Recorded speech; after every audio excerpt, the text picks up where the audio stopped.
It was a different time, a different Bentonville. Peel Mansion stood tall on the outskirts of town. The house was built in 1875 by Congressman Peel and his wife, Mary Emmeline Berry Peel. So this is where everyone would enter the Peel Mansion. And what would they see when they come in here?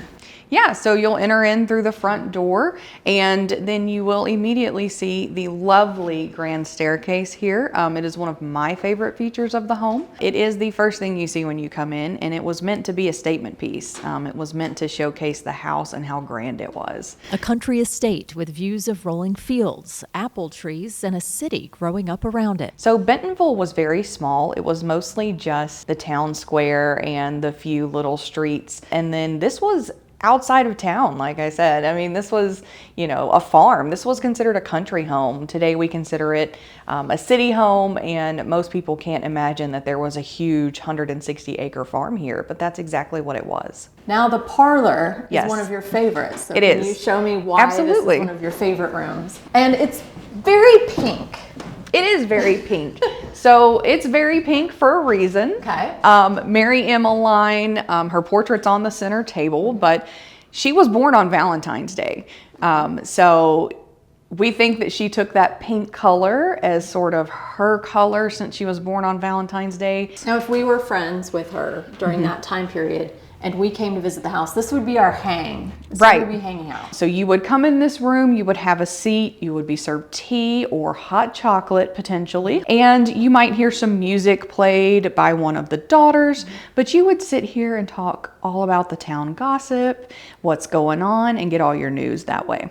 Like so many historic buildings, this one might have not survived, but fate had other plans thanks to a retail giant on the rise and a local with a deep love for her city. Honestly, the Walmart is probably what saved this house, if we're being honest. Sam Walton buys this property in order to put store number 100 here.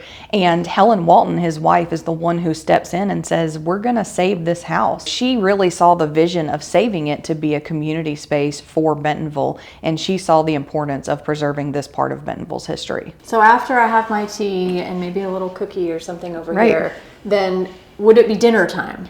It would. If you were Okay. invited to stay for dinner, you would be ushered into the formal dining room. I always want to stay for dinner, so let's go check out. Let's go check out the dining dining room.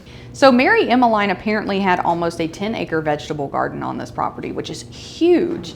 And she would can, preserve, barrel, anything she could throughout the year so that she would always have food for anyone who came by the house. History isn't just about days gone by. It's about what we choose to remember, how we care for relics from the past, and what we make of it today. This year, the Peel Mansion marks 150 years. The house is only a few years younger than Bentonville itself. So really the house grew up with Bentonville. People that grew up in Bentonville, the house is kind of the same. It went through some of the same changes that Bentonville did. It really is just a piece of Bentonville history that people can come and learn about their community, can learn about important leaders, what has happened over the last 150 years. More than just a piece of history, a reflection of Bentonville itself, changing, growing, and hopefully preserving its roots.